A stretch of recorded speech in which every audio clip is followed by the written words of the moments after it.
ফ্যাসিবাদ বিরোধী আন্দোলনে যারা হতাহত হয়েছেন পর্যায়ক্রমে আইনের যথাযথ প্রক্রিয়া অনুসরণ করে সেই বিচার হবে স্বচ্ছ, নিরপেক্ষ এবং বিশ্বাসযোগ্য। কেউ অহেতুক ইস্যু তৈরি করে দেশে অস্থিরতা সৃষ্টির অপচেষ্টা শুরু করেছে। এসব পরিস্থিতি তৈরি করে তারা নিজেদের অজান্তেই পতিত পরাজিত পলাতক স্বৈরাচারের পুনরুত্থানের পথ সুগম করছে কিনা সেটি মনে হয় ভেবে দেখা প্রয়োজন আমাদের। ফ্যাসিবাদ বিরোধী আন্দোলনে যারা হতাহত হয়েছেন পর্যায়ক্রমে আইনের যথাযথ প্রক্রিয়া অনুসরণ করে সেই বিচার হবে স্বচ্ছ, নিরপেক্ষ এবং বিশ্বাসযোগ্য। সরকার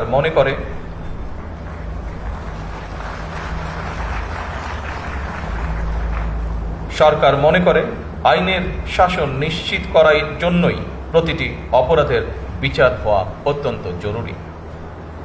বিগত 17 বছর এবং জুলাই আন্দোলনে যে মানুষগুলো শহীদ হয়েছেন, গুম খুনের শিকার হয়েছেন, সরকার সিদ্ধান্ত গ্রহণ করেছে তাদের নামে তাদের এলাকায় যে কোনো একটি প্রতিষ্ঠানের নামকরণ করা হবে ইনশাআল্লাহ। সুধীবৃন্দ, দেশের গণতান্ত্রিক জনগণ আশা করে এই জাদুঘর কোনো একটি দল, গোষ্ঠী বা ব্যক্তির একক রাজনৈতিক ভাষ্য প্রতিষ্ঠার স্থান হবে না। কারণ 2024 সালের গণ অভ্যুত্থান কোনো একক ব্যক্তি, গোষ্ঠী কিংবা দলের নয়। এই অভ্যুত্থানের মহানায়ক বাংলাদেশের গণতান্ত্রিক জনগণ।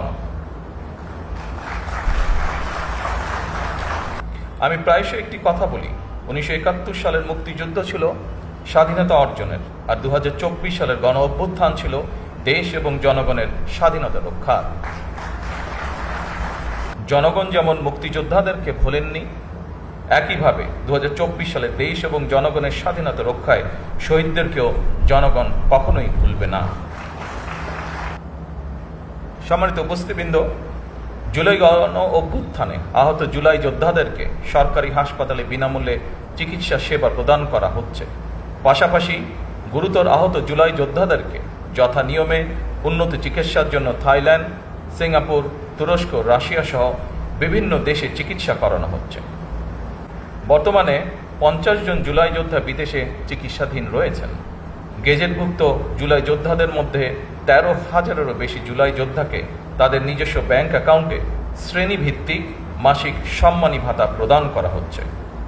ফ্যাসিবাদ বিরোধী আন্দোলনে হতাহতদের রাষ্ট্রীয় উদ্যোগে সহায়তা করার ব্যাপারে বর্তমান সরকার অত্যন্ত আন্তরিক। আর্থিক সহায়তার পাশাপাশি বর্তমান সরকার শহীদদের কাঙ্ক্ষিত বাংলাদেশ প্রতিষ্ঠার কাজও শুরু করেছে।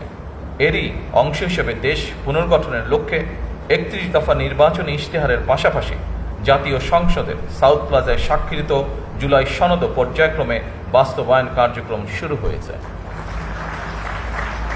একই সঙ্গে গণভোটের আকাঙ্ক্ষা বাস্তবায়নের লক্ষ্যে জাতীয় সংসদে গঠিত সংবিধান সংশোধন সম্পর্কিত বিশেষ কমিটিও কাজ শুরু করেছে। দেশ পুনর্গঠনের মাধ্যমে একটি স্বনির্ভর, সমৃদ্ধ, নিরাপদ গণতান্ত্রিক বাংলাদেশ প্রতিষ্ঠার মাধ্যমে আমরা শহীদদের কাঙ্ক্ষিত বাংলাদেশ গড়তে চাই ইনশাআল্লাহ। উপস্থিত সুধীবৃন্দ, আমি আজ এই অনুষ্ঠানে একটি বিষয় জনগণের দৃষ্টি আকর্ষণ করতে চাই। ফ্যাসিবাদের মুক্ত বাংলাদেশে কেউ অহেতুক ইস্যু তৈরি করে দেশে অস্থিরতা সৃষ্টির অপচেষ্টা শুরু করেছে। এসব পরিস্থিতি তৈরি করে তারা নিজেদের অজান্তেই পতিত পরাজিত পলাতক স্বৈরাচারের পুনরুত্থানের পথ সুগম করছে কিনা সেটি মনে হয় ভেবে দেখা প্রয়োজন আমাদের। আজকের এই দিনে আমি আরও ধন্যবাদ জানাতে চাই বাংলাদেশ সশস্ত্র বাহিনীকে গণতন্ত্র এবং জনগণের পক্ষে অবস্থান গ্রহণের জন্য। এই বাংলাদেশ আর কখনোই তাবেদারি রাষ্ট্রে পরিণত হবে না ইনশাআল্লাহ।